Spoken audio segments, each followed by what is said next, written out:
August 21st at 7 p.m. Please rise for the Pledge of Allegiance. I pledge allegiance to the flag of the United States of America and to the republic for which it stands, one nation, under God, indivisible, with liberty and justice for all. Thank you. Do we have any student representatives tonight, Dr. They will Vera? be here for our first meeting in September. Thank you so much. So we're going to open it up for public comment and communications for the public. As you all know, this morning the DESE approved mask mandate for all Massachusetts public schools. If somebody would like to comment, you are welcome to do so. I would ask that you be respectful of a 3-minute time limit.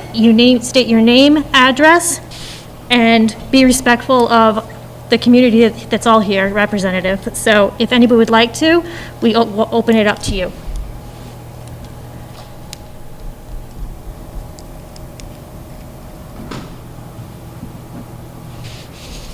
Do we have anybody online? Wait, somebody. Please make a comment. There's 9 people watching. No comment yet. Hello, sir. Yeah, absolutely. There's a mic right here for you, sir.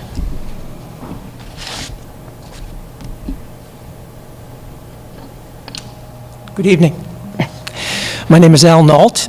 I actually live in Oxford, Massachusetts, 21 Waite Street. However, I have 4 grandchildren that attend Douglas schools. And I love God.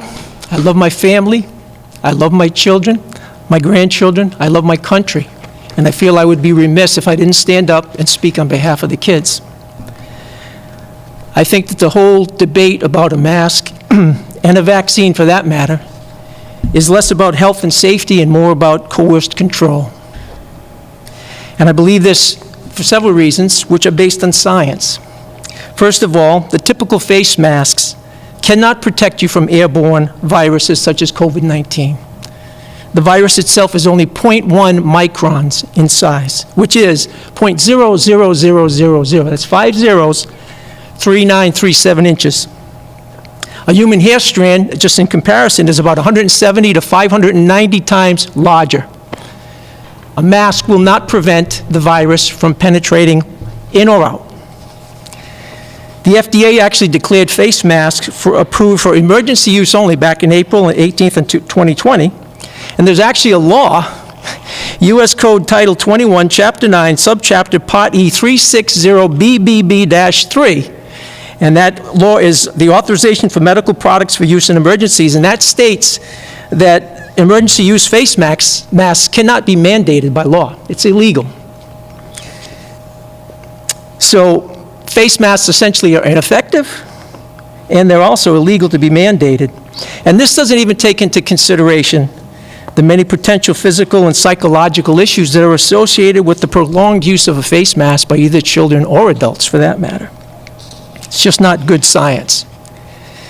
As far as the vaccines are concerned, I know this is not about vaccines, but the premise is that you make people wear masks if they don't get vaccinated. What's that? That's coercion, okay? And per the CCD itself, the survival rate for children under age 18 is 99.998% without any intervention. Children are not suspect, are not in danger with this COVID situation. And as far as the vaccine is concerned, the CDC itself says that there were 6,858 deaths, that's their number, over 1 million cases of adverse effects from the so-called vaccine, because it's not really a vaccine, even per CDC standards. It's an experimental gene therapy. And actually studies have shown in the past that only 1 to 2% of actual cases are reported to VARs. So they're talking almost 7,000 deaths reported, and that's a very low number, I would say. Back in the 70s with the swine flu, there were only 25 deaths and very low-level adverse effects before that COVID vaccine was, or that swine flu vaccine was actually discontinued. A very low number. And the recent FDA approval for the Pfizer vaccine shouldn't fool us, The actual testing trials don't end until 2023, and the current testing that they're basing their approval on did not include a control group. The control group was varied so that it's not even scientifically valid. So I would say that to attempt to coerce vaccination on children by saying if you're not vaccinated, you're going to have to wear a mask Thank you so much. is irresponsible 3 minutes is up. and even criminal. So sorry. Okay. Thank All right. you. You're welcome. Thank you. Anybody else? Anybody online? There's somebody here. Come on over. I missed the beginning. This is just talking about the vaccines and the kids wearing masks. It's public comments open for anything. It's not just precluded to the masks. Oh, okay. Well, I'm You state your name Oh, my and your name's- address, please, for us. Thank you. Jennifer Butler, 25 Skyview Lane, Webster. I did school choice. Does your child attend school here? Yes. Yep. I have Thank 2 you. kids. One's Thank going you. into 4th and the other into kindergarten. I agree with everything that he said. The fact that the kids are at such a low risk for them to have to wear masks all day long. I have a 4-year-old who just turned 5. He's going into kindergarten. And honestly, I'm going to withdraw both of them because I'd rather homeschool and make it so that if my kid sneezes, he's not sneezing into a disgusting mask. But he's 5 years old. He doesn't even know, okay, I'm going to sneeze. I should take my mask off, get a tissue, put it on my, these kids are being affected. He had a meltdown at the grocery store because he somehow lost his mask from walking to the car to the grocery store and hyperventilated and cried because he didn't want to get in trouble and he didn't want to get sick. So to calm him, I also had my daughter who was 6 months old at the time. I said, you know what, take my mask. And then he cried more because he thought I was going to get in trouble. The fact that everyone's saying that kids are not being affected, they are. And you guys should be advocating for them when the parents can. So, the kids shouldn't be wearing masks. I gave him my mask and he thought I was going to get in trouble. I said, no one's going to get me in trouble. This was back in December. I haven't been wearing a mask since then, and I haven't been making my kids either. They shouldn't be wearing masks. And these little breaks where they can take them off to take a sip of water or take a bite of something, it's ridiculous. It's unsanitary. They're breathing in they're breathing in and out their own air. They need to breathe healthy air. They need to play with each other. They need to be able to touch things and not be in a bubble. You guys need to be fighting for them. If enough parents and teachers fought for this, we could take away the masks. But everyone's sitting around and doing nothing and just going with the flow and saying, sure, put my kid in a mask all day, make them get a shot that is, God knows what's going to happen to them after they take it. And then the fact that you guys are saying that the kids who get the vaccine after October 1st, they don't have to wear masks, so you're going to out all these other poor kids who aren't going to get the vaccine. Kids are mean. You think that they're not going to be teased for wearing a mask all day and that their parents are not making them get that vaccine? It's bad, and you guys need to push for them. When a parent has a kid, we're here to protect them. And when we send them to school, that's your job to protect them too. So, Thank you so much. that was it.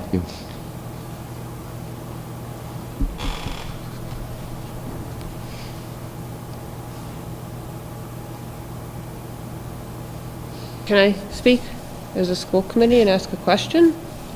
Or no? That's normally, Do- Public comment. you can do. I mean, I'm just curious, do we have the ability to make this decision, like to not wear masks right don't. now? No, we don't. Our hands are tied no matter what, Desi right? took it out of our hands by passing by voting this morning to pass 9-1 that they mandated us, the schools in Massachusetts, have to wear a mask. Anyone thought, has anyone said, no, we're not going to do it, we're not going to open our schools until you listen to what the parents have to say? Has anybody? I don't think that's in our hands as a school to. What does anyone in the school pick up? Or you just get the mandate, say, all right, we're gonna suck it up and do it. Do you guys think it's wrong for them to do that? Or do you think that that's fine and it should be like that? Madam Chairperson, when I do my report, I can speak to that. Okay, thank you, sir. Dr. Vera. Dr. Vera will address that. It's out of our, as a school committee, it's out of our hands. We cannot vote on it. It's been taken from our hands. DESE has ruled that we will, and we have to follow what DESE tells us to do. Well, let's go on strike. Yeah, go on parents. How do you know that not 80, 90, 100% of parents don't want their kids wearing it? If every parent signed a petition and said, no, we're not sending our kids to school, what's going to happen? They could say no again. I mean, I totally get it. They could say no again, but why aren't we even asking parents for a vote? Or let's get a petition? Like, So that sounds like a grassroots thing that you as a parent can take on, but we as a school committee cannot take that on because it's out of our hands to be able to do that.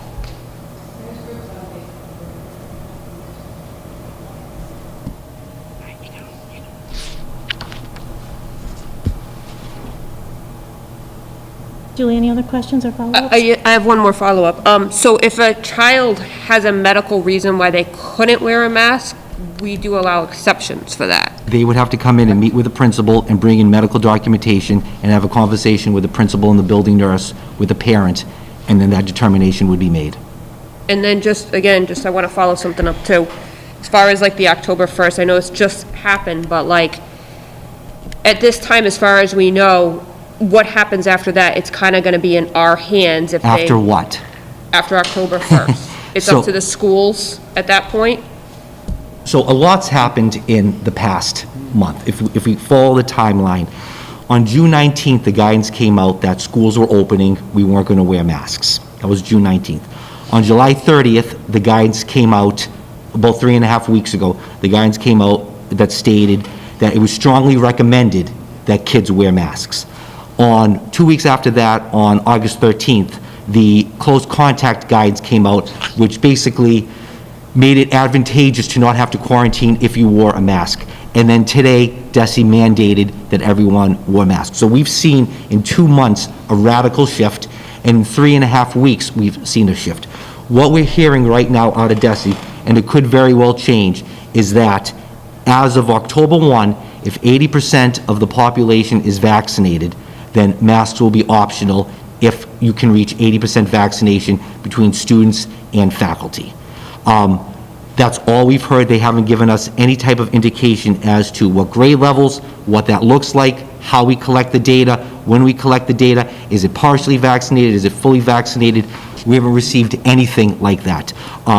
What's coming out of DESE from what they gathering, working with their medical team, the governor's medical team, and the Department of Public Health, is that the Delta variant is supposed to crest in about 2 to 3 weeks and then begin to decline, which is why they set that October 1 date.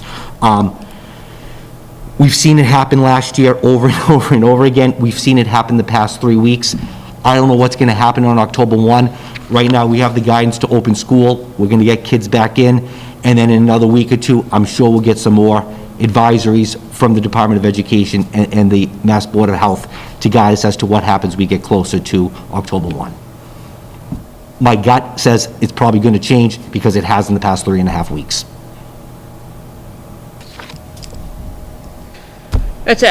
I appreciate people that speak up and share opinions, and I'm here as a school committee member to do exactly what was just suggested, that we're here to, not suggested, but told, we're here to represent students and do what we think is right for students, and sometimes we can't always do what we want to do at this point, but I think that you guys, if you can organize or do whatever you can do, I support that, and, you know,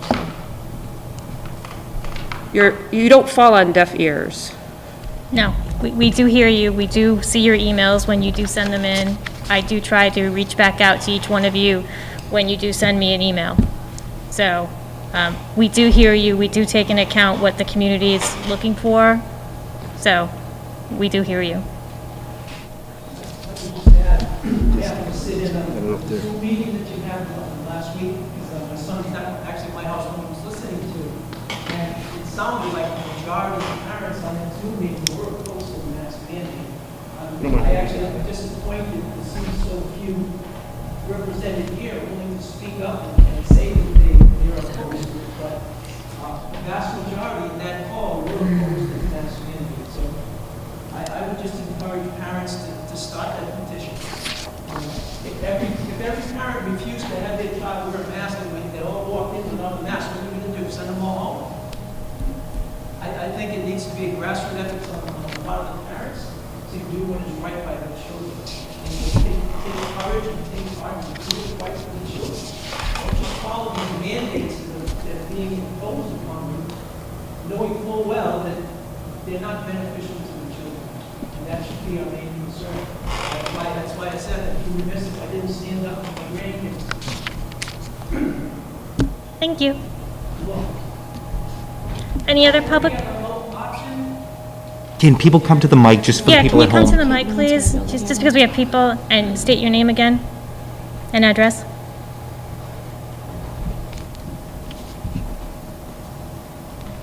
Jennifer Butler, 25 Skyview Lane in Webster. Are you guys offering a remote option? Remote option is not allowed by the Department of Education for the school year. It's full in-person. So it kind of feels like coercion to make them wear the masks and get vaccinated. The emails and the things that are being sent, that's all that it feels like. So, I mean, there was a remote option last year. Correct. And there were plenty of people that opted to not send their kids back even after when they wore the masks. So maybe that's another thing. If you guys don't want to fight for the kids to not wear masks, at least fight for a remote option. Otherwise, like, I don't want to homeschool my kids. I love them. That is a lot of time with them. I have a 9, 5, 1-year-old. That's a lot. I'll take it on, but like the fact that they didn't even offer a remote option is kind of rotten. And they said that that's not allowed. Why? Because they want kids in school full-time in person. It's a good reason. Thank you.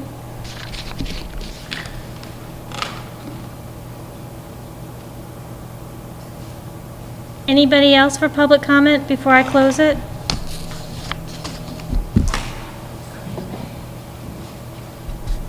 Okay, thank you. Moving on to, do we have any old business that we need to discuss? We do not.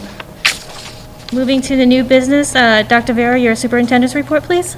So we're going to move my presentation from safety protocols and mitigation plan to this part. But before I do that, I just want to thank the people who spoke today, who came to the public meeting that we had a few weeks ago, but also emailed me and called me. This is such a polarizing topic. Can I, a point of clarification or information or Yeah. something like that? It's very hard to hear you, and I'm not. I'll yell. It's so hard. I can't hear anything All you're right, saying. so it's such a polarizing topic that I heard from a lot of parents that spoke a lot like the people did here today, but we also heard from a lot of families who said we're in support of masks. So we're in a tough position that regardless of which way we go, we know we're going to have a population of people who are happy and a population of people who are dissatisfied. But I just wanted to say I thank the people who came out and spoke. I know it's not easy. I feel your passion. A lot of the passion came out in emails, but I also want to thank the people who spoke, who did it in a polite and respectful manner too, so I thoroughly appreciate that. With that said, I'm going to go over my mitigation strategies and plan for how we plan to keep students and staff safe in school for the school year.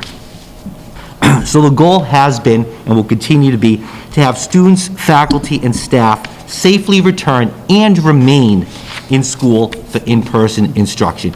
We want people here in person for instruction throughout the course of the school year.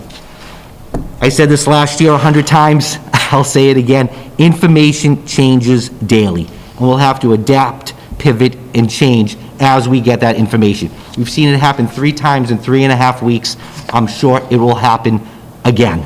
So just keep that in mind when I've been flooded with a few emails today asking questions, and things have just come across our desk in the past 2-3 days that we're still starting to process. So again, information changes on a rapid basis. One thing we tried to do in putting together this plan and thinking about our return to school was striking that balance between a high-level education for our kids, having school look like it looked pre-COVID, with small group instruction, with carpet time for kids, with cooperative learning activities, with lab assignments, with kids in robotic labs. Having schools look like it did prior to COVID, to have that high-level instruction that we used to, but also maintain the health and safety for everyone in our school system. So what follows are some of the things we're doing and we have in place for this school year. First is busing. All students, per the mandate, are required to wear masks on the bus. There will be no seating limits on bus like there were last year. You could put 2 to a seat or 3 to a seat. Windows will remain open for airflow and exchanges on the buses, and students will have assigned seats on the bus just in case we need them. But that's what we're doing for busing for this year. I've already talked to Mrs. Keegan. We've already reached out to Telstone, so they are aware of this. In terms of in school, students will have assigned seats in classrooms and in the cafeteria. This is going to allow for us to do some contact tracing in case we have someone who's positive. So kids will have assigned seats in classrooms, and to the extent possible, teachers will keep track of small groups, carpet time, lab partners. So again, we want kids to be involved in regular activities, and teachers will keep track of those small groups and that carpet time in case, again, we need to look for contact tracing. The nurse's office, and I think this is regardless if we're wearing masks or not wearing masks, masks are required at all times for anyone in the nurse's office, and we'll continue with our isolation room for overflow if needed. Desi said we no longer needed to have that isolation room, that second room for overflow. We're going to keep it just in case this year. In case we have too many kids in the nurse's office, we have that second space to bring kids into. Social distancing. When feasible, we will strive to maintain 3 feet of social distancing. In the guidance that we received, there are no social distancing requirements put forth to schools this year. They've asked when feasible to try to maintain 3 feet, and that's what we're going to do. In many of our classrooms, we have the ability to do that. In some, we don't. But to the extent possible, we're going to try to maintain 3 feet of distancing in all of our classrooms in our spaces. Makeup work, again, with no remote option. If a student has to quarantine as a result of being COVID positive or not participating in the test and stay program, which I'll bring up shortly, work will be sent home for them to complete as was done pre-COVID. The format of this is going to vary from grade to grade and school to school. So if you think back to pre-COVID, your child had a stomach bug, was out for 3 days, we sent work home. Your child had the flu, they were out for 5 days, we sent work home. That's the format we have in place now. I've met with the leadership team. I'm hoping to meet with the DTA this week to discuss a plan for what happens if we have to shut down for an extended period of time, whether it's a classroom, a grade, or an entire school. I want to have that plan in place if that ever happens. Testing program, we applied and we were granted admission into the testing program. This is free to everyone, so it's a 3-prong effect, 3 prongs. First one is symptomatic testing. If you are in school and you become symptomatic, you can come down to the nurse's office and take a rapid test, and in 15 minutes be diagnosed as to whether or not you're positive or not. If you're not, we'll send you back. If you're positive, you'll have to go home. So if a kid or an adult is not feeling well in school, you'll have the ability to come to the nurse's office and get tested. Second thing is test and stay, which we'll get into a little bit more when we talk about quarantining. But this is a program that's been put in place by the Department of Education to allow for students who are identified as close contacts to not have to quarantine, to be able to continue in school if they were identified as a close contact. And then finally, we're going to continue with our routine pool testing. Anyone who wants to get tested once a week has the ability, staff or students, to be tested once a week. So that was out. We applied for it. We still haven't heard back as to when this will be rolled out, but we've been accepted into the program, and there's no charge to the district for it. We've also signed up for an on-site vaccination clinic for kids and for staff. If we have enough spots, we might be able to open up to the community. That's going to be on September 17th from 8 a.m. to 12 p.m. here at the high school. So we have a vaccination clinic for people. Fogging. We're going to continue fogging on a regular basis. Our custodians did that last year. They're going to go into classrooms and spaces and continue to fog. And throughout the day, we're going to clean and disinfect our high-touch areas, our doorknobs, our bathrooms, to make sure that it is safe and sanitary and clean for kids and adults. Lunches, we're going to continue to have assigned seats in lunches. We're going to maintain that 3 feet of social distancing in the cafeteria when feasible. Depending on what school you're at, it's going to look different, but we're going to strive to maintain that 3 feet of social distancing, and again, make sure that kids have assigned seats. So if we do have to contact trace, we know where they were sitting and who was sitting next to them. Additional safety measures, we're going to continue to encourage people to wash their hands. Regardless of the pandemic, it's always important to wash your hands. We're going to continue to encourage people, if you're symptomatic, to stay home. If you're living with someone who's symptomatic, to please stay home. And finally, we're going to continue with our abundance of caution approach, which is we're going to monitor the situation and we're going to make sure that kids and staff are safe in schools. I hope people can read that. I don't need my glasses to read my fine print. But they've changed a lot of the guidance around close contact and quarantining. So the first thing is, and the woman in the back brought it up, there is no remote option for kids this year. DESE wants kids in school for full in-person instruction. So last year, especially in grades K to 8, if you were identified as a close contact, you could just dial into your classrooms. That's not an option this year. So if you're identified as a close contact, individuals who are fully asymptomatic and fully vaccinated are exempt from testing and quarantine protocols.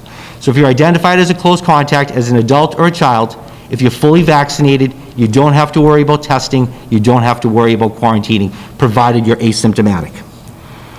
Classroom close contacts, an individual who's exposed to a COVID-19 positive individual in the classroom, while both individuals are masked, as long as the individuals are spaced at least 3 feet apart, is also exempt from testing and quarantining. So if you wear a mask, which now everyone is, if you're identified as a close contact, as long as you're more than 3 feet apart, you will not have to quarantine.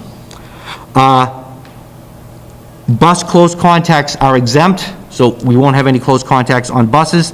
And then finally, if you've had COVID-19 within the past 90 days and you're asymptomatic, you will also not have to quarantine.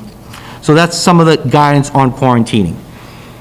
If you're identified and you don't meet one of those requirements, what we're going to have people do is opt into the test and stay program. So you're identified as a close contact and you now have to enroll in this program for 7 days. Here's what has to be done. 1, the individual has to be completely asymptomatic. 2, they have to wear masks in school.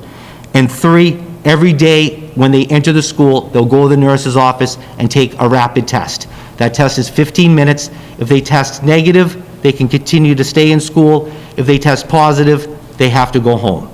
So this is what DESE's put in place for us with their medical team to keep kids in school. So if you're a close contact and you don't fit the criteria of being masked closer than 3 feet, or further than 3 feet, or vaccinated, you can stay in school if you're asymptomatic, wear a mask, which everyone has to now, and do the test and stay, which is the test in the nurse's office to start the day off.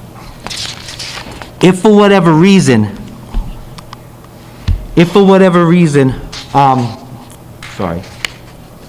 you choose not to do the test and stay, or you choose not to take a COVID test, then you'll have to stay at home for 10 days and return on your 11th day of school. So you would miss 2 weeks of school if you don't enroll in the test and stay, or you don't take a COVID test. So those are a lot of the safety protocols we have in place. Just want to go through some of the data that we've been looking at over the past 5-6 weeks.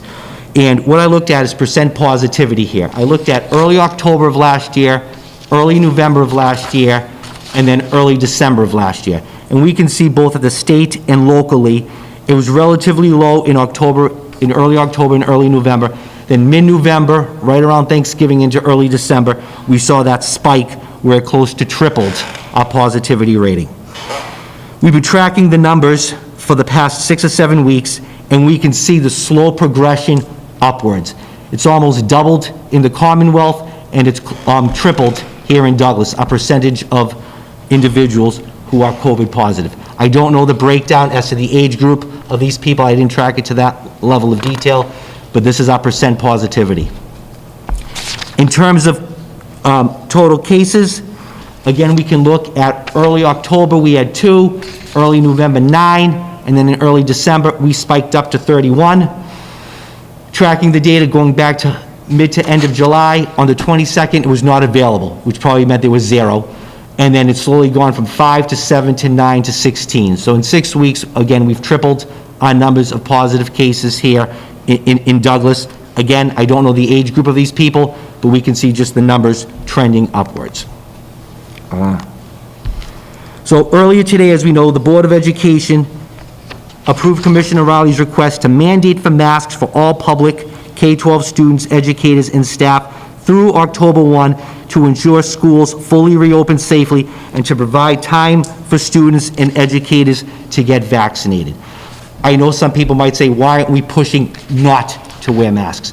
We're 3 days away from opening schools. We've now had to communicate this information.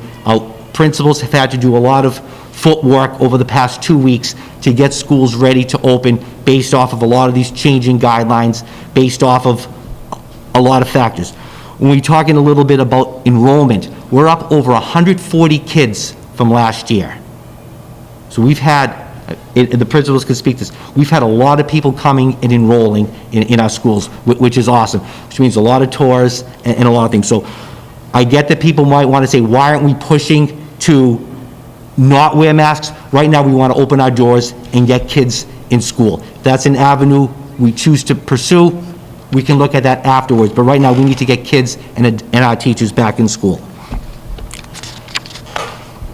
Therefore, for the health and safety of everyone in the Douglas Public Schools, all students pre-K to 12, and I want to emphasize, I know that the guidance said K to 12. Last year, we did pre-K to 12, and we're going to continue doing pre-K to 12. So all students pre-K to 12, staff and visitors, regardless of vaccination status, must wear masks indoors. Outdoors, you do not have to wear masks, and this will go into effect tomorrow, August 25th. So starting tomorrow, when we come to school, when people come in, we're going to ask that they wear masks here. There's a typo there, I was gonna say, 2022. it's a pretty helpful. Want Oh, it's 2020, it was supposed to be 21, sorry. I know people would like to put it off, but you mean tomorrow. Thank you. Yeah. So some additional information, we're going to continue with mask breaks here in schools, and principals have been working on it. It's going to look a little bit different than it did last year. We want to try to maximize time inside the classrooms. I'll use an example here at the high school. A lot of times what happened was you'd have a class come from the second floor, down, walk 4 minutes down to the cafeteria, take their masks off for 5 minutes, walk back upstairs. You lost 10, 12 minutes of instructional time. So what Mr. Romano and Mr. Vega are looking at is, in classes where there are 8 to 10 to 12 kids, where you can space them out 3 feet apart, open a window, and when kids are doing a worksheet, reading a passage, taking a quiz, doing an assignment at their desks, slide the mask down, do the assignment, and after 3 minutes, slide the mask back up. That way we can maximize our time inside of classrooms to start mitigating some of those learning gaps, as opposed to having kids come down to the cafeteria and miss 15 minutes of time. And again, we're going to continue to monitor, as we did all last year, on a weekly basis, the situation, and make adjustments as needed. We closed a few times, we shut schools down, we shut grade levels down. We did what was needed to make sure that kids and adults were safe here in schools. We also, on the other side of the continuum, we were one of the first schools to bring back our K-6 kids earlier, and we were one of the first schools to bring back our middle school and high school kids earlier. So again, we're looking at it from both ends. We want to make sure the kids are safe, and in school, and our adults and teachers are safe and in school, but we also want to make sure that kids are getting the education and the high-level caliber instruction that they're entitled to and they deserve. So we're more than happy to open it up to questions from the school committee. I know there's a lot there. We've been working on it for about 2-3 weeks now, so happy to answer questions. Ms. Mulder? I don't want to call her the woman in the back because you only said your name 2 times, and I cannot recall Her name is your name Mrs. again. Mrs. Butler. Mrs. Butler. I can't stop thinking about the things that were said, and so this is kind of a question, and it's kind of going into a couple other things that I wanted to talk about, but I know that this isn't an ideal situation, but I can speak having 3 children in the school over the years. The teachers, especially in the younger grades, they really truly love what they do, and they love children, and they know that this isn't easy for kids. So I want you to also know that you do have teachers that went through this last year, and it was hard, and I know some of them probably, it wasn't ideal. They didn't want masks on children. So just know that you are going to be in good hands regardless of what your decision is, whether you school choice your kid in or if you keep your kid home. And maybe this is a temporary thing, maybe it isn't, maybe it's not going to work out for your child, but just knowing the kindergarten and many of those teachers, it's not easy, but I know they want the kids in the classroom and they will do whatever it takes to get them in the classroom. I guarantee you that. And I will never do Zoom again if I will fight for that tooth and nail. All right, so that said, 2 questions is, why do we have to do pre-K? Who made that decision? And 2, as far as sports, so we never did indoor sports, and I noticed they're all wearing masks in there.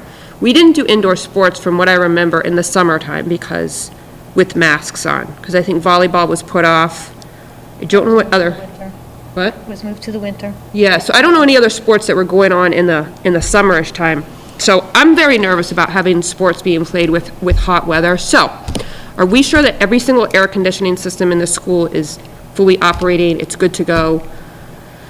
I'm nervous with kids playing sports in masks. So I'll answer both I'm not gonna questions. lie, that scares me. Last year, we did pre-K, instead of doing K to 12, we did pre-K to 12 to include the entire primary school, so we're not dividing the school in a third. Same reason that if you look at the middle school, when we started talking about masks, 6th graders don't have the opportunity to be vaccinated, or if you're an old 6th grader, you might. With 7th and 8th grade, do you have the opportunity to be vaccinated?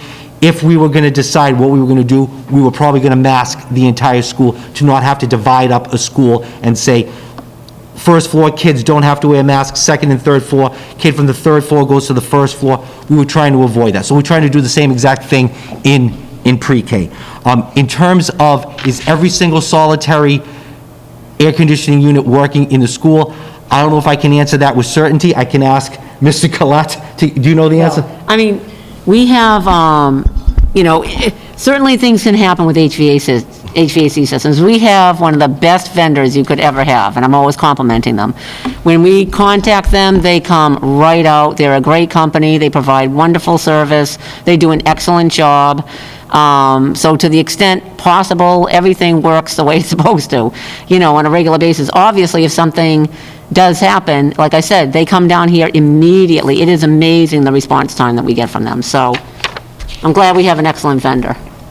And we're not have to go through like wiping down balls and stuff like that this year. Do you know, as far as the MIA goes, like are there strict rules? They have or is put it no- just masking right now? As Desi said, and MIA has said, the only restrictions right now is to wear a mask. They want schools to look as they looked pre-COVID, which is the good instruction, kids in hallways, kids in small groups, kids in the carpets, kids doing labs.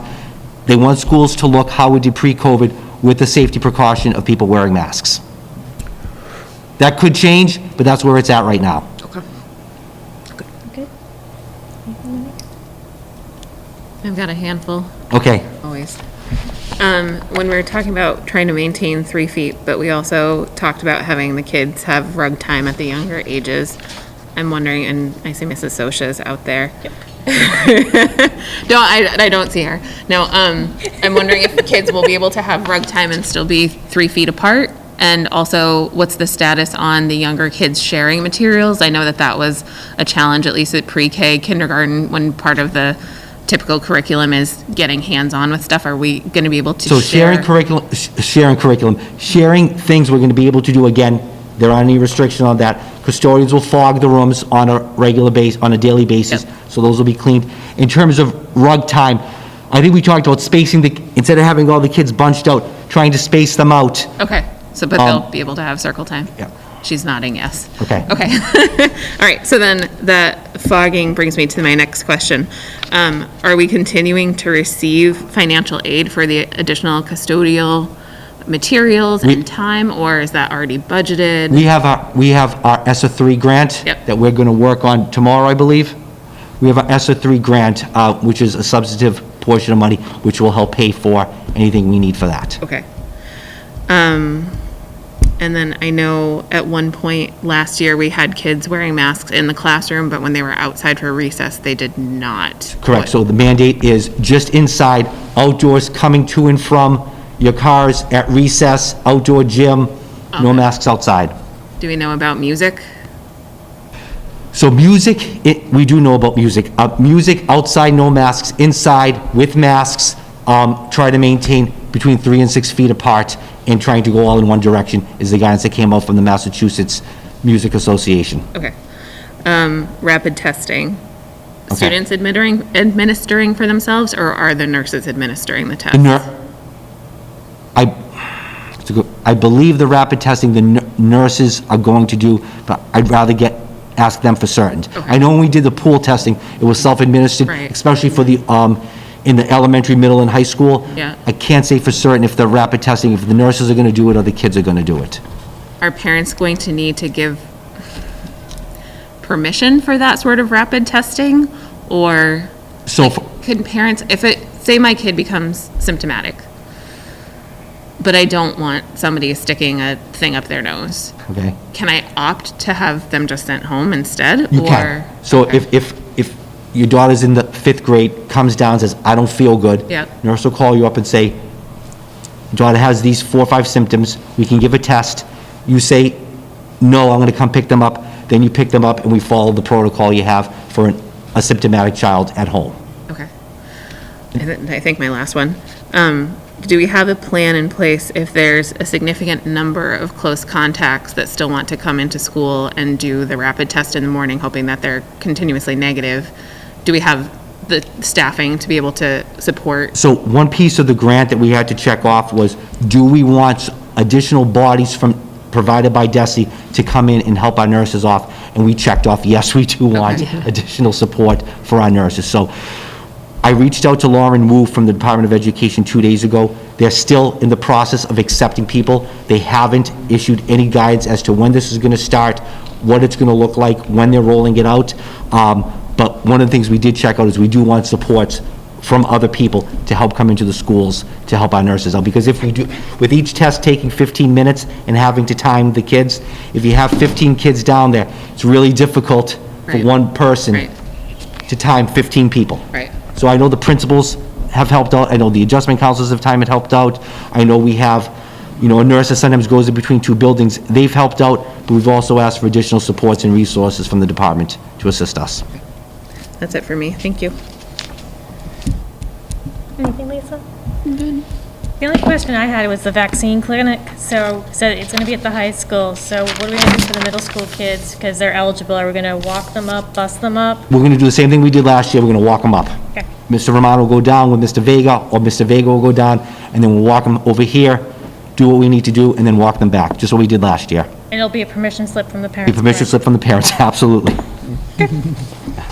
That's all I had. Anybody else, any seconds? Thank you so much. You're welcome. All right, for my start of the school update, I just really want to start off by saying thank you to a lot of people for all their efforts in getting us ready to start the 21-22 school year.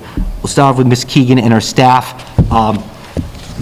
Closed out 3 fiscal years, working on 3 different budgets, getting things up and running, making sure that, again, managing some grants that we typically don't have, but making sure that principals and teachers have the resources inside their classrooms to be ready to start the school year. She's done a fantastic job with that. Our special education team has been great. They've been meeting with us on a regular basis. They've been out talking to teachers. I'm really happy with what we've been doing there and confident we're going to start the year off up and running. Our principals, deans, Cindy, John, Matt, Bob, Josh, and Desi have done a great job. A typical summer is busy. Last summer was insane. This summer, July was pretty good, and then on the 30th, once they started talking about defining what strongly encouraged meant, worlds changed, and we had to rethink a lot of what we were doing for the start of the school year, so just a big thank you to them. Our nurses have been incredible, especially, again, since the 30th. They've called me, we've reached out, we've Zoomed, they've offered some guidance, they've offered some medical interpretation to me, so I'm really thankful for them. All of our support staff in the offices, checking our orders, collecting orders, getting books ready, getting handbooks ready, doing all that behind-the-scenes work, so when teachers and kids come back, things are flawless and seamless. And we all know how important it is to have that flawless, seamless start to the school year, so thank you to them. Our tech department has been great as well. So Mr. Calabrese and his staff going around the high school, untangling all the wires in the classrooms, putting them together so they look nice. Again, it's those small little details that matter. We had close to 200 new Chromebooks come in. We're imaging those to get those out to kids. We're redoing a lab here at the high school. So just a lot of stuff going on in the tech department.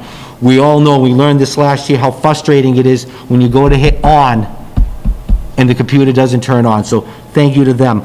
Our food services has been fantastic, doing a lot of stuff. Our principals looked at the menu and were really excited about some of the food options for the start of the school year. And those are typically out words you hear, school lunch and excited to eat. So that's encouraging to me. In our facilities department, our men and women in that department have done such a fantastic job getting the schools ready. You know, if you remember the end of last year, we had furniture all over the place. They had to put all that, not only the typical cleaning, but then they had to put all the furniture back where it belonged. And then we had to pivot and adapt again once we got the guidance on the 30th. The grounds have been really difficult because of all the rain we had in July. So that typical things you do in the month of July, you really couldn't do a lot of times because the grass was wet or it was raining out. So a big thank you to them. You know, I've said it before, it takes a village to get us up and running to start the school year off, and there are a host of people. So I just wanted to say thank you to all of them. I believe at our probably September 15th meeting, I'll have the principals come up and give a full report as to how the first 2 weeks have gone. But right now, we are in a good position to open up in September. So just wanted to share that with the committee and the community. Questions on the start of our school year? I think bus lists come out Thursday, so another piece. I'm hoping to get it even tomorrow. Hoping even tomorrow. Definitely is. Actually, in regards to the busing, I know the question has come up to me. People who weren't being bused, and now if they choose to be bused, they just go out like they normally would, or do we have to let somebody know that they're now taking the bus? Yeah, that's a good question. I know, it's been so confusing, but basically, we're going back to, you know, pre-COVID. So what we're doing is, we're doing the same thing we did before, where each school provides a listing of all the students, and, you know, whoever's eligible for transportation, she puts on that list, because if you're eligible for transportation, you're eligible for it, doesn't mean you must take it. I mean, you might decide to drive your child to school for whatever reason, but that child will be on the list. And then, of course, they have to adjust some stuff, because that was 2 years ago. So, because some, obviously, the, you know, the fifth graders will be going up to the DMS DHS route, and things change because you're talking about older students, younger students. If you have a K student, say you're on a road and you have several families, because you can't keep starting and stopping a bus because it's dangerous, so you have to have spacing out of bus stops, but we'll generally change the stop to where the kindergarten child is, because that's a young child. So there are some adjustments made, but that's so we don't expect any issues, you know, just the regular listing. A few people did contact me just to see if their stop was on there, and I did look, you know, because I do have the primary and elementary list already, and yes, I said, oh, good, the stop is right there, so it kind of had a little bit of testing out too, which was good, so expecting everything to roll right along, and we're very happy. It's just going to be like the regular bus routes. So assigned seats, but, you know, regular as far as the routing and the stops. But thank you for asking. And then I have another question too about Chromebooks and other resources that families have had over the summer. Are those returning day one with the students? They should be returning day one with the students. Are we going to repurpose them, or if a kid had Chromebook 5 in the summer, are they going to continue with the same Chromebook for the school year? No, actually, I think they turn them in. Okay. For the year, most of them. Those who have them,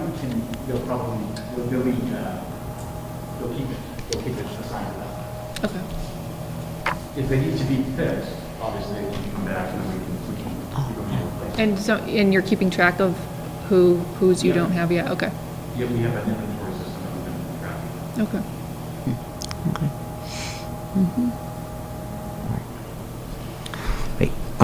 Next on my report is BVXL. I think I mentioned it before. Really excited about, we received a $450,000 grant, the consortium, which is area schools. And what this does is it allows for 2 Douglas students per semester to enroll in courses after school. These include welding, manufacturing, cybersecurity. So for a population of kids who may not want to go to BVT but still want experience in some of the vocational fields, this gives them the opportunity to do it. In addition to taking these classes after school, there's job shadowing opportunities that we're going to be provided to the kids. There's internships that'll be provided to them, and there are field trips to be provided. So we've reached out to our high school kids to see who's interested in taking these classes, but this is a grant for the year, and we're really excited to be able to bring a different opportunity to some of our high school kids. So Did you say 2 kids? 2 kids per course, correct, Per semester. Okay. per semester. Again, there's about, I think, 8 schools in this consortium, so 8 times 2 is 16. When you're working welding and manufacturing, you really want to keep those class sizes somewhat small, so it is limited to 2 per school. Last year, we had a lot of schools who could only fill 1 slot or 0 slots, so we had access to a couple extra slots here in Douglas. I think for one of them, we had 3 kids do it, so there might be some play if some other schools don't fill all their slots, but right now it is 2 slots. Next is our AP scores. They came in. We'll do a full report with MCAS in a couple of weeks, but I was really concerned when the numbers were coming up just to see what was going to happen. If you think about those AP classes, you have kids who are in school 5 days a week, going 100 miles an hour taking these AP classes, staying after school. We had the hybrid model, we had kids doing it remote. I was really concerned about where our numbers would be. Josh sent me something. Typically, we have between 55 and 60% of our kids score 3 on the AP tests. This year, we had 50% of the kids. So between a 5 and 10% decrease. I was expecting a lot worse. So Josh will give a full report on that, probably the 15th or the first meeting in October, once we have more MCAS data. But we really didn't see the significant dip that I thought we were going to see in AP scores. And the last thing is enrollment, and just wanted to touch upon this. This is the first time in over a decade that we've seen an increase in enrollment from one year to the next.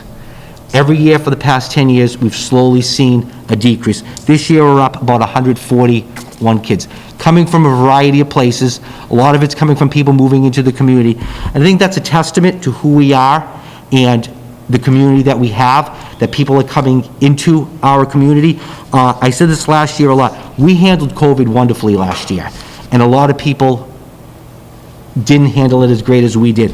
And I think the word's out about the great things we're doing, and just to see that influx of 141 extra kids, new kids to the district, is really exciting.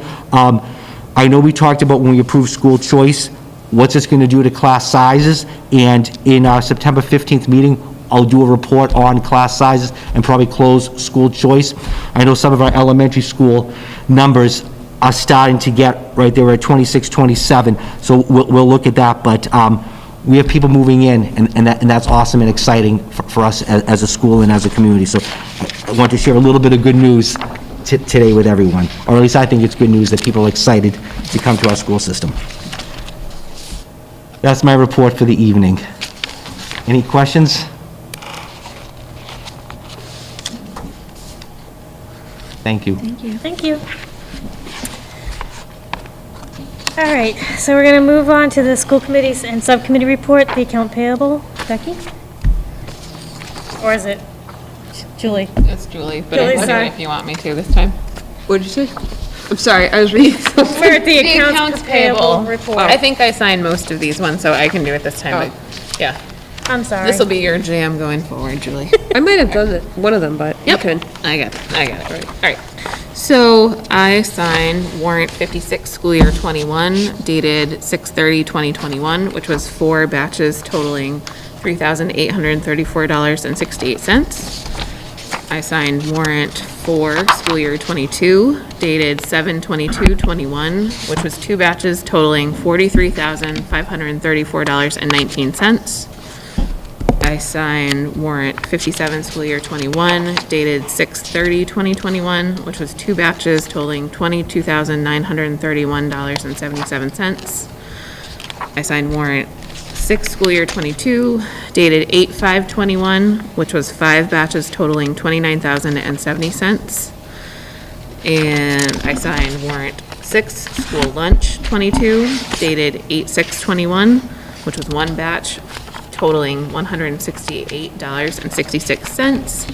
And Ms. Mulder signed warrant 7, school year 22, dated 8/12/2021, which was 3 batches totaling $37,819.90. I didn't see anything unusual. I don't know if Ms. Mulder did on hers. No, or you wouldn't have signed it. Nothing. Thank you so much, Becky and Julie. All right, on to the consent agenda. If we could review the June 16th, 2021 meeting minutes.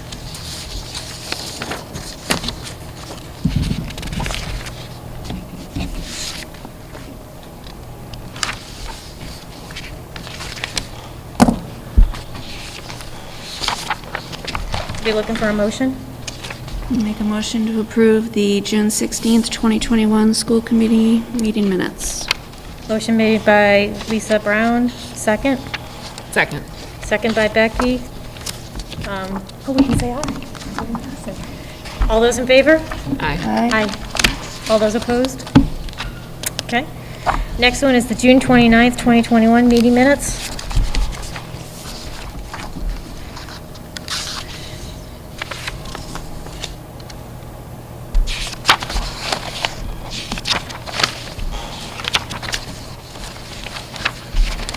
I'll be looking for a motion on these minutes. Make a motion to approve the school committee meeting minutes for June 29th, 2021. Motion made by Lisa, and second. Second. Second by Becky. All those in favor? Aye. Aye. Anyone opposed? Okay, the next one is the FY22 Witten Community Center agreement. Do we need to do a, Dr. Vera, do we need to just reread it again or just go right to the motion? Does anyone have any questions? Basically, this is the before and after school program that is held at the primary school. This is the same. And we as- approve this We've each done- year. We did. Right. Yes. Yes. Mhm. But we did it on Zoom. Yeah. All right.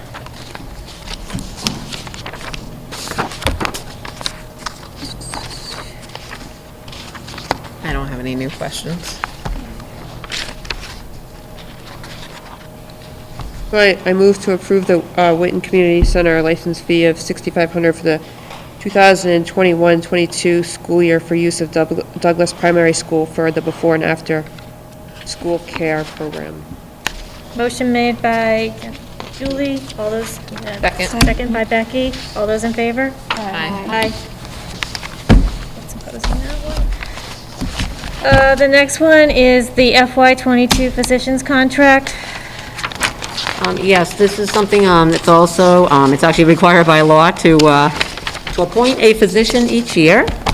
And Dr. Elizabeth Sirocco has agreed to do it again the upcoming school year, and that's pursuant to Mass General Law, Chapter 71, Section 53. Just requires school committee approval to appoint the physician.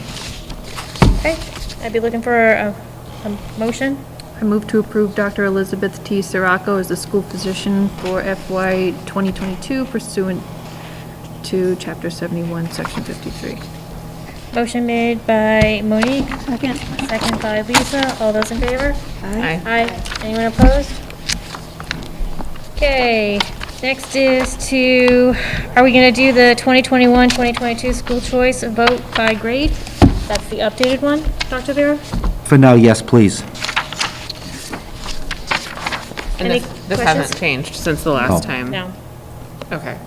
And just remind me again, so we'll be discussing in September? At the September 15th, our next meeting's a week from tomorrow. Yes. So at our September 15th meeting, once the dust is settled for the first week of school, we'll make the recommendation as to what grades we're closing and what grades we're keeping open. Okay. Since this was based on numbers of students enrolled at the time, so the principals had provided you with students and their recommendations. My concern is with the wording for this, like, I was comfortable with approving, let's say, 10 to 12 students for grade 1 at that time. Let's say between the last meeting that we discussed this and today, there have been 8 more students that have enrolled in grade 1. I don't want us to word this so that we're approving an additional 10 to 12 students on top of do you understand what I'm saying? I do understand. So we're approving, for grade 1, we're approving 10 to 12 school choice kids. I know we have 3 of the 4 principals here. Any changes we need to make in terms of your numbers for school choice? Or is it possible that we can just say, We move it to. like, retroactive to the data provided by the principals? We can do that. Something like Okay. that. Okay.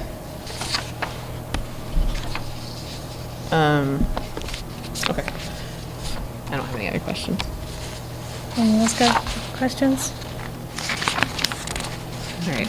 So I move to approve the recommendations made by the Douglas Public School building administrators at the time that they were made for each grade level for the school choice cap. Motion made by Becky. Second. Second by Lisa. All those in favor? Aye. Aye. Anyone opposed? Okay, thank you. The reaffirm of the Douglas Middle School and Douglas High School Student Activity Funds accounts. Each year, we have to close those out by June 30th, 2021.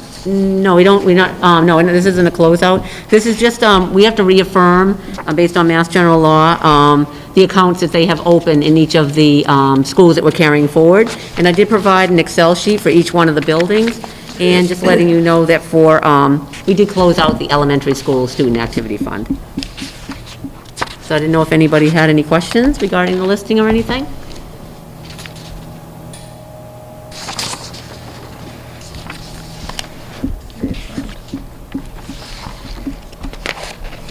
I'll be looking for a motion if no one has any questions.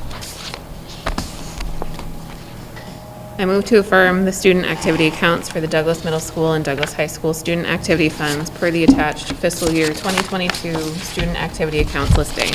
The elementary school student activity fund closed as of June 30th, 2021. Okay. Second.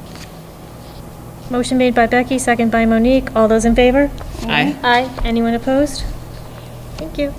Okay, thank you. We're going to move the Good Friday discussion to the September 15th school committee meeting, and we're going to go to, next is the support staff position at the Douglas Primary School.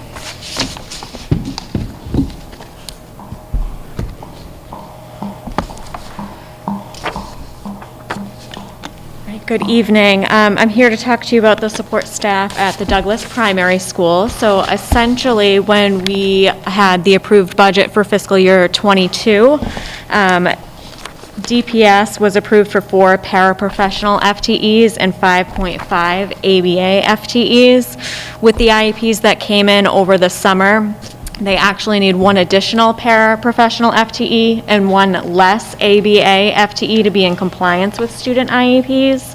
So the recommendation is going to be to eliminate by 1 ABA in that building and increase by 1 paraprofessional ABA, 1 paraprofessional FTE. It's enough acronyms. There's no one in that ABA position that we're proposing to eliminate, so no staff members are going to lose their position as a result of this. This is just to meet student IEP needs and remain in compliance. So the financial impact of this is actually going to result in a savings of approximately $5,000 based on just the ABA and para rate schedules that are in place right now. So if the school committee is in agreement, the recommendation would be to move to approve the elimination of one ABA FTE from the primary school and increase by one paraprofessional FTE at the primary school. Can I comment? Excuse me? Can I comment? Absolutely. So I love Mrs. Urquhart. She was awesome. She's going to be missed. So, but I know that I've heard great things about you. So welcome. But it's very odd to have somebody up here saying that they're going to save us money. And I know she didn't intend to do that. Like, she always had a request for money. So this is an odd request. So I can't wait to say yes. Okay, I'll take it. Any questions? Yeah, I have a question. Sure. So could you just tell us a very brief version of what supports the ABA versus a para can give? Because I know that we recently had to eliminate paraprofessional positions within the budget. Yep. So I'm wondering why an ABA can't. I'm good with saving money too. That's fantastic. But my concern is that if we save this money now, and then we could use an ABA next year or over the course of this year because another student it moves in or whatever. So could you just, I don't want us to have to like flip-flop. So could you tell us about that a little bit? Yeah, absolutely. And needs of students can change, right? So I look at the paraprofessionals and ABAs as two separate service providers. So the difference between a paraprofessional and the ABA would be that the ABA has training and applied behavioral analysis. So really it's a more restrictive service than a paraprofessional would provide in a classroom. So from a cost saving, it's a good thing, but from a level of restrictiveness, it's also a good thing that we're seeing a shift towards a paraprofessional from an ABA. Okay. And that's not to say a month from now, we'll be right back hiring an ABA, because again, it's whatever the children need. and that's You got what it. We pride ourselves on. We do a really good job of taking care of our kids that need additional support services, so. But we'll take the reduction for today. Absolutely, so, I mean. It could change. It could change, and, so, And we will adapt. that's what we do, so, any other discussion? I'd be looking for a motion from somebody. I move to approve the elimination of one ABA FTE from DPS and add one paraprofessional FTE to DPS. Motion made by Becky, looking for a second. Second? Second by Lisa. All those in favor? Aye. Anyone opposed? Okay. Thank you so Thank much, you. Tara. All right, Mrs. Keegan, your Super Bowl. All right. On to you, Miss Courtney. Okay. Take a deep breath. All right, so I will try to make this fairly painless, but it is, I do want to take some time going over the year-end stuff, but as far as reclassifications, numbers 1 through 6 that have been provided to you, those are actually right before the year-end ones that we do. I didn't know if anybody had any questions on those.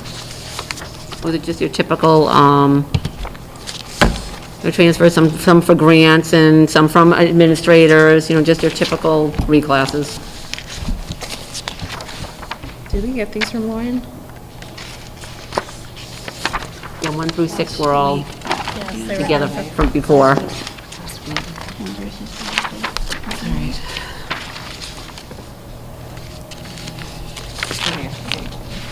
Does anyone have any questions on reclassifications numbers 1 through 6? And then I'll get on to the year-end, all of the year-end things that we have on the agenda here. And those were provided before. Yep. Anyone have any questions? Nope, we're good, Courtney. So if you just want to do a vote for 1 through, reclassifications, and just number 1 through 6 would be fine. I'll make a motion to approve FY 2021 year-end reclassifications number 1 through 6, school committee meeting August 24th, 2021. Motion made by Lisa, looking for a second, please. Second? Second by Julie. All those in favor? Aye. Aye. Anyone opposed? Okay. Thank you so much. Okay, thank you. So the next one is FY '21, year-end reclassification number 7, and that's school choice to general fund. And you will see that it's a lot of pages, so more than we've ever had. It was an enormous amount of work for me and Jean. I felt bad for Jean. But the reason being, well, you know, last year was a COVID year. As you know, we received grants, there were changes in staffing, like some people getting two-thirds, you know, two-thirds pay because being out with COVID, and the bleacher repairs could not be done in FY '21. We had $40,000 budgeted for that. I actually had to go out to bid twice, and luckily just got a bidder just in time to get them done, and they're gonna be worked on very soon, and hopefully will be done right on time. It's just the difficulties that we're still having with COVID. You know, whether it be trucking or getting supplies, it's just a numerous effects from COVID. So as you'll see, you know, a lot of them are, you know, small dollar amounts. So to come up to the dollar amount that was left in the general fund, it just did take that amount. So they've already been soft posted, as Jean calls it, and until we actually confirm them, then we'll actually post them and everything. But everything has been closed out and done, and reconciled and everything with Jean. So, because we do run the report after they're soft posted to make sure everything is you know, exactly as we're expecting with regard to the reclasses and transfers, actually. So does anyone have any question on that? Just our typical year-end stuff, just a lot more of them because of just everything the way it's been, yeah. So. If no one has any questions, I'd be looking for a motion to approve.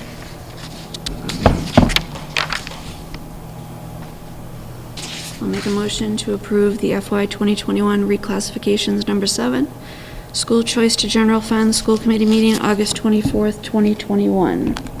Motion made by Lisa, second from? Second. Second from Becky. All those in favor? Aye. Anyone opposed? Okay, thank you. Okay, thank you. Now, the next one down is the transfers, and that's just basically cleaning up the budget because we cannot leave it, you know, the way it is at the end. We have to zero out everything, so we go through that. That's all that is. And then you'll get to see, because of it, a nice, clean general fund budget report. So that's the year-end budgetary transfers, right after that reclass number 7, and that is 7 pages. Does anyone have any questions with regard to that? That's basically just moving all of the, you know, pluses into all of the minus accounts, and it comes right down to a perfectly clean account.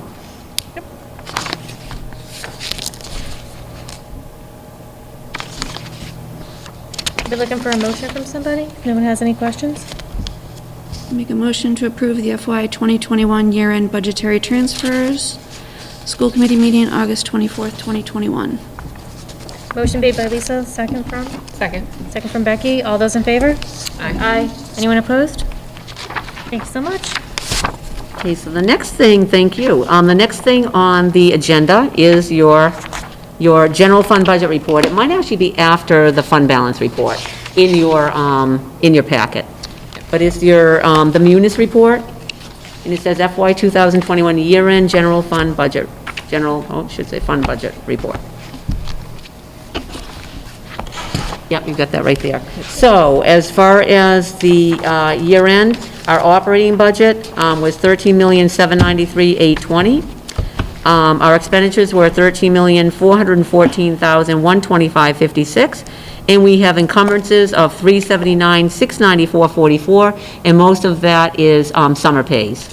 You know, as you know, a lot of staff, they can either get the lump sum at the end of the year, or they can be paid over the summertime. That's an FY '21 expenditure. It must be encumbered in the FY '21 budget. So you have a clean report there. I don't know if anybody has any questions regarding FY '21 general fund. Okay. So the next one down is the year-end balances report. This is all funds for the school department. That is the one entitled FY '21 School Department Funds Report as of June 30th, 2021. Okay, so it basically delineates both the operating budget and the transportation of the general fund at the top. And we did have a balance left over in the transportation budget, which was good.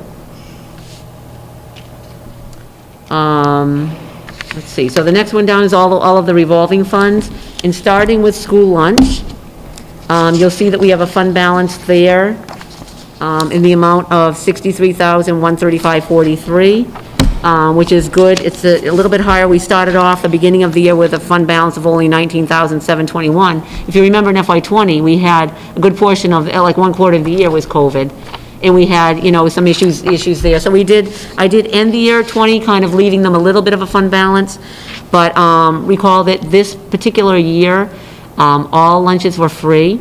That was nationwide. That was a USDA decision. So the good thing about having a little bit of a fund balance is we are negotiating the cafeteria contract, which we'll be going over later in executive session, and also that we've gone many, many, many years without being able to buy any equipment at all, so that we may be able to get a few things too as well. So our new food service director is reviewing everything, all of the schools, taking a look at anything, and I've asked her to provide a listing of any needs that they may have for going forward. Preschool, we have a balance of 61,000, just over 61,000 there. As far as school lunch and preschool, circuit breaker and school choice, I'll be going over a little bit more details in some other reports I provided to you as well on trend analysis, my trend reports. So I don't want to spend too much time on those. School choice, we had a fairly good school choice balance, but again, I'll be getting into more details on that later on. Let's see if there's anything else here. Circuit breaker, we ended with 330,000, just over 330,000. And all the others are very small accounts. We do have a fairly good carryover balance in the Douglas High School athletic program. So that'll help somewhat going forward, because there were some losses associated having to do with COVID. So I'm very happy to see that we at least have some fairly good balances in our accounts, so that we're not starting off the year, worried about getting through the year. And we talked about the FY22 budget. We did look at some projections, but not knowing the exact end. And as you all know, we did look prospectively in making our decisions with regard to use of funds and things of that nature. So I think we're in pretty good stead. The next one down is our FY21 donation accounts. Those are just very small donations that we have for athletic programs and some miscellaneous. And the next page is our prior year grants, and then after that we have our FY21 grants. As you know, we did receive some COVID grants during the year. That did help out, help the district out in dealing with COVID and actually mitigating some expenditures that we normally would have to pay out of our general fund or school choice, but we were able to utilize these grants as far as the remote learning for a lot of technology, a good deal of technology. So that was very much appreciated.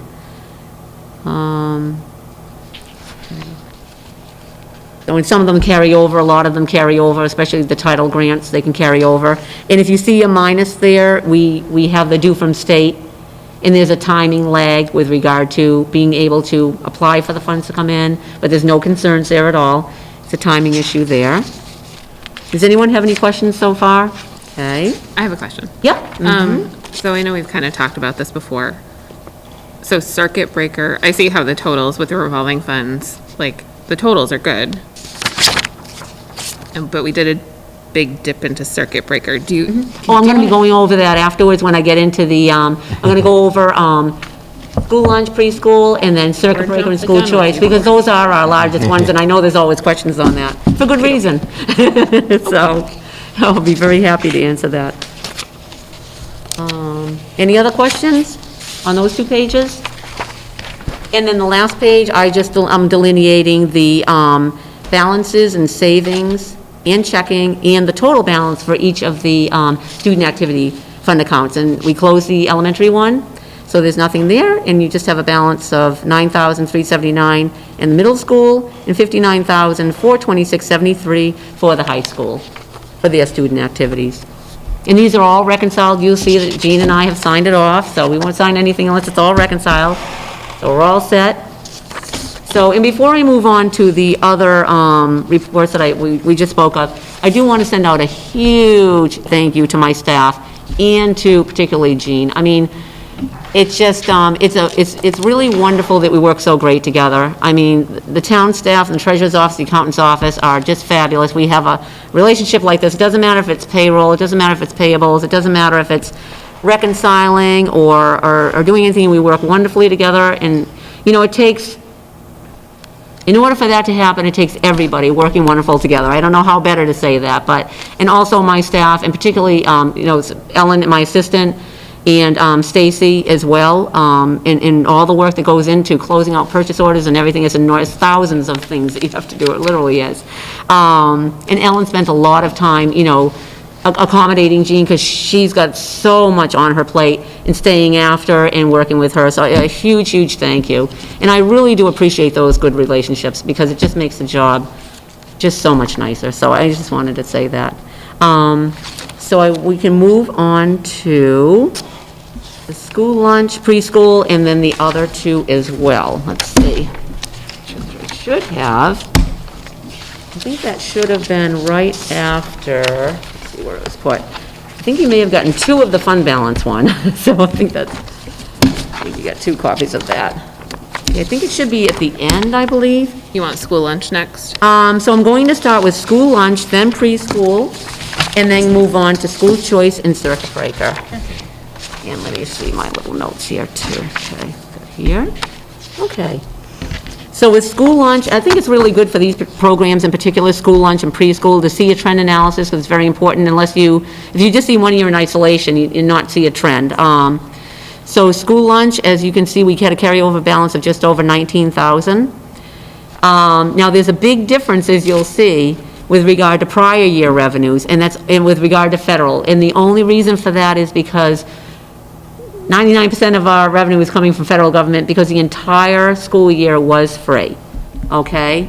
So then you'll see big differences. That kind of filters down into the other revenue areas as well. Obviously for students, where in prior years you had hundreds of thousands of dollars in student revenue, and it was only 11,000, and that's for catering or separate items that they purchase, which is outside of your regular lunch or breakfast. So very, very different as far as the categories go. But luckily, it was a little bit less, it definitely was less than the prior few years, for obvious reasons. I mean, the whole COVID situation and everything, so.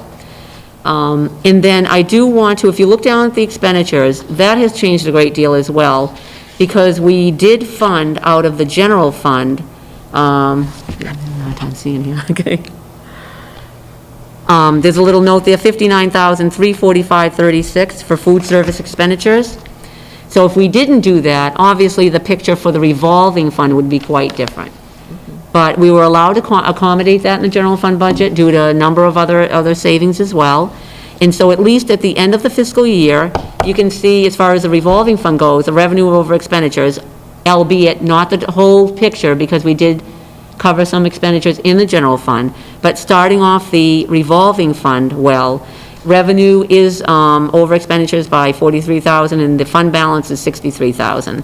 So as we spoke of before, that'll be very helpful with regard to the upcoming contract, as well as looking district-wide at some equipment needs. And we're not talking about anything big, mind you, because that's not a huge balance to have at all, by any stretch of the imagination. I want to remind everyone that this upcoming school year, lunches are free as well. So it'll change, the categories will change, so we'll see what happens there.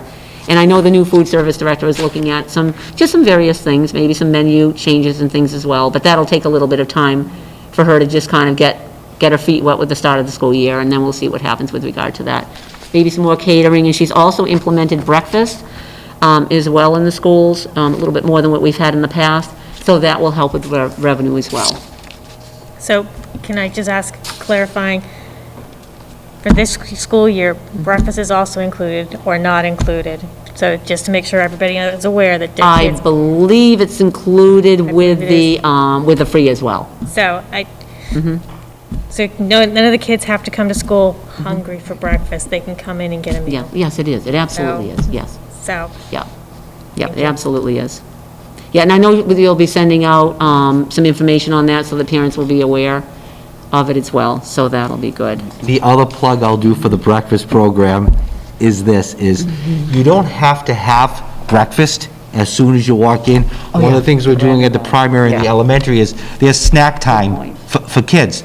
So instead of parents having to pack a snack for kids during that snack time, come in, grab your breakfast, and instead of having it right there at 7 o'clock in the morning, you can have it for snack time at 9 o'clock in the morning. So it doesn't mean you have to pick up breakfast and eat it right then, there, at that minute. You can also pick up the breakfast and use it for snack time at whatever time snack time is designated at the primary or the elementary schools. So I know I'm going to just deviate a little bit, but for open house, it might be helpful if we mention that to the parents that are coming to open house. I think that's just a great way. It is. Because kids forget their snack, and normally the teachers are trying to have their little snack cachet of all these snacks for kids, so that's just a thought. I wanted to do a plug too, because a parent once said to me, and it was the funniest thing, she said her son said that he came home and he told her that he went out to breakfast this morning. Come to find out, that meant that he went into the school and had breakfast at school, and he went out to breakfast. That's So if that's what it takes, because I know my kids, they don't eat breakfast in the morning, it drives me crazy, so it's such a wonderful thing to have. Right, so it's just another avenue for us as a community to make sure nobody comes to school and they're hungry, so, thank you. It is, and the timing, like you said, Julie, I mean, a lot of kids don't want to eat them, they're not even awake yet. Right. And they don't want to eat, so being allowed to get on the bus and take some time to wake up and then have it, then they're more likely to have breakfast too, so I think it's really, really great. So, thank you. Okay, we'll move on to the preschool. So our carryover balance beginning of the year was just over 91,000. The revenue obviously was down, but we knew that, we were expecting that, and I'm sure everything's going to be resurrected back to where it was, because it was on a great trajectory before COVID, right, Cindy? Right, Mrs. Osha? Yes, it was. It's on a fabulous trajectory, so we're going to get there, right back where we need to be. But as far as expenditures, they've been holding pretty steady, but you can see the revenue obviously did not meet the expenditures. So it's 30,000 in the red as far as revenue over expenditures, but due to the carryover balance as well, again, I tried to set them up, as you'll recall, in the beginning of the year, knowing that we were going into another difficult year. I tried to set them up as best I could so that we would end the year well, and so we have a fund balance of just over 61,000. So, and everything's accounted for as far as FY '22, as far as between the revolving fund. We also have the 262 grant that funds a little bit in the general fund. So this program is funded by 3 different funds, so that's why it's good to have this sheet to show all of those various funding sources. Mrs. Sosha, do you happen to know the enrollment for this upcoming year? We have a waiting list for our 3-year-olds, and we're full up on the 4-year-olds. There's been a little fluctuation where people's schedules change. Right. This week, we were able to accommodate all of the 4-year-olds who are on a waiting list. Okay. Awesome. So Wow. we're pretty full. Great, that's great. 15 or 16 max. Great. Thank you. That's fantastic. So we're definitely getting right back to normal. So that's great. Okay, so the next one that I have, we'll go over school choice. I had a number of things I wanted to discuss here. So, if you recall, we were working on the FY 2022 budget. I provided some projections, and now, I always have my caveats, and I'm always prudently conservative, as you know.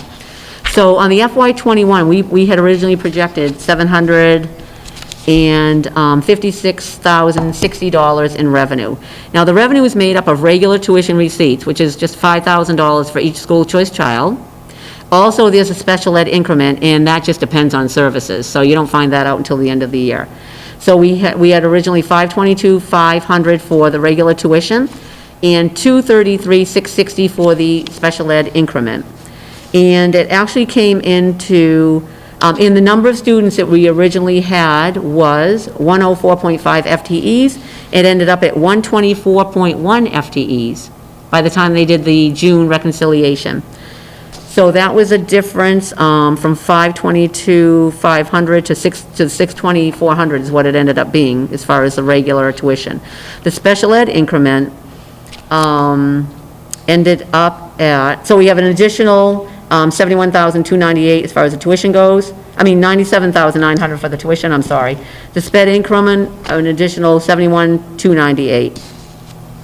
So the overall additional revenue, as far as final total for FY '21, is an additional 169,198.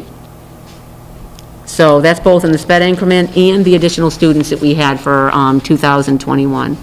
But that being said, I want to remind everyone that, to your point, when we were doing the FY22 budget, remember, I'm always prudently conservative, but because of the amount that we were getting for the appropriation, and we didn't want to make massive cuts, we did look over a 2-year period. We looked projectively, not only 1 year, we looked over several years.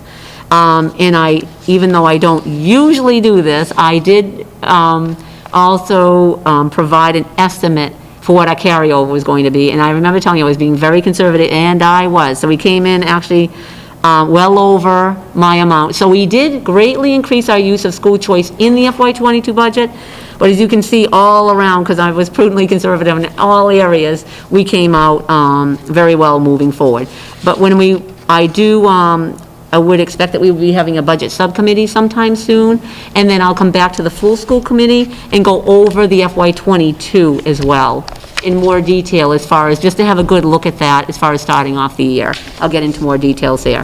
So actually, our school choice is looking quite well, but I want to remind everyone, though, as well, that as part of our FY22 budget, we did remove from the budget entirely, we didn't fund it in any way, not even through school choice, $189,537 in textbooks as well. But again, because of the being prudently conservative and all of us being very careful and judicious as far as looking at projections, we're able to accommodate that as well, and they've all ordered their textbooks, so. And those numbers have been looking very well. And we'll have our bleachers fixed, so. Any questions on school choice? And again, I will be providing more information on FY22 within another month probably or so. Okay, and the last one I have is the circuit breaker. If I can find it, let's see. Here we go. Okay. Hard for me to see. Okay, and I want to look at this here.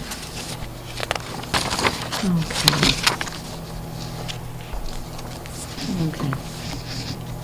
So the original projections that we had for circuit breaker for FY21 was $1,004,644. We came in at $1,081,093, so very close. I mean, I'm sorry, $1,076,405. So very close there.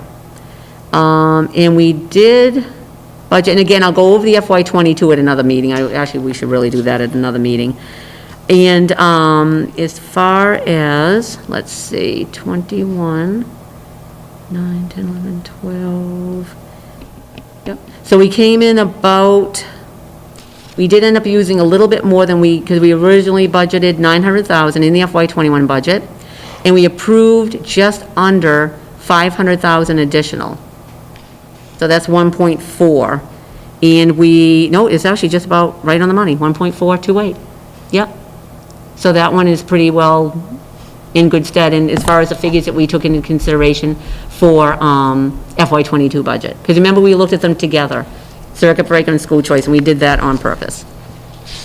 So that pretty much sums it up. So at least I provided it, so you will see, you can at least, look at the trends for those accounts as well, across the board. And those are all actual figures on these ones. There are no projections, they're all actuals, all reconciled. Does anyone have any more questions with regard to either circuit breaker or school choice? For now, anyway. No.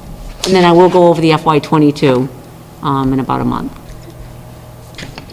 Thank you so much, And Courtney. I think that is it. And I hope to have the busing, all of the stops and routes, the stops posted on Thursday at the latest. Okay, you heard it. Thursday, class routes. Yeah, okay, I hope so. Thank you, Courtney. Oh, you're very welcome. Thank you. Any other topics not anticipated? So we're going to take a roll call vote to adjourn for executive session. We will not be coming back. So roll call vote. Wait, before we do that, I'd like to say thank you also to the people who came out tonight and for sticking through it. It's a long meeting. A lot of it's really dry. It's very respectful, so I'm proud of Douglas residents for being able to be passionate and respectful. There are people in this town who feel very passionately on both sides. Like we have said, we read the emails, we listen to what you're saying, we feel the heartfelt part, and I hope that it's conveyed that none of us would be here if we didn't care about kids. We really wouldn't. So we, I promise, are doing the best that we can too. And thank you so much for doing your part. Thank you. I'll just echo the same sentiments. I think we're all here for the kids and the community itself. So it's not been an easy, I would say, last 18 months since COVID hit. It has not been easy. We have not lost sight. We're also taking care of our administrator, our educators, our teachers. It's just been very challenging. So I do thank everybody for reaching out to us, to coming and sitting through this. I think this is the most attendance we've had since COVID, with the community coming back in. So please know that we do hear you, we do listen, and like I said, it's a very passionate conversation on both sides. Anybody else want to add anything? I would just have, we're all parents here too, so, we feel your angst in all of this, and, like Heather said, we are doing our due diligence to collect the data, just as you are. Unfortunately, depending on where you look, it could say different than the article you read yesterday. So, that presents a challenge. So, but we are listening to you, and we understand, the frustrations that we've all experienced in the last year. So, I do thank you for being here. I hope, 2021 school year, brings a lot more positivity and some great things that we can do in the school district, and, hope to see you all again here too, and, continuing your participation and just being part of the process as well. So thank you. Anything, Julie, anything? You guys said exactly my thoughts, so good job. So I'm going to do a roll call vote because we'll be going into executive session. We will not be coming back out of executive session. Our next school committee meeting is next Wednesday at 7 o'clock, and that is going to be 208. back in the 208. We're going to be back in our normal room. But we still will be doing the online Zoom for Not Zoom, YouTube, whatever. I'm sorry, YouTube. See, technology and me just don't mix all the time. So I do appreciate everybody. Thank you so much. Let's do a roll call vote, please, to end school committee meeting at 8:38, and then we're going to go into an executive session. Lisa Brown, aye. Becky Charniak, aye. Monique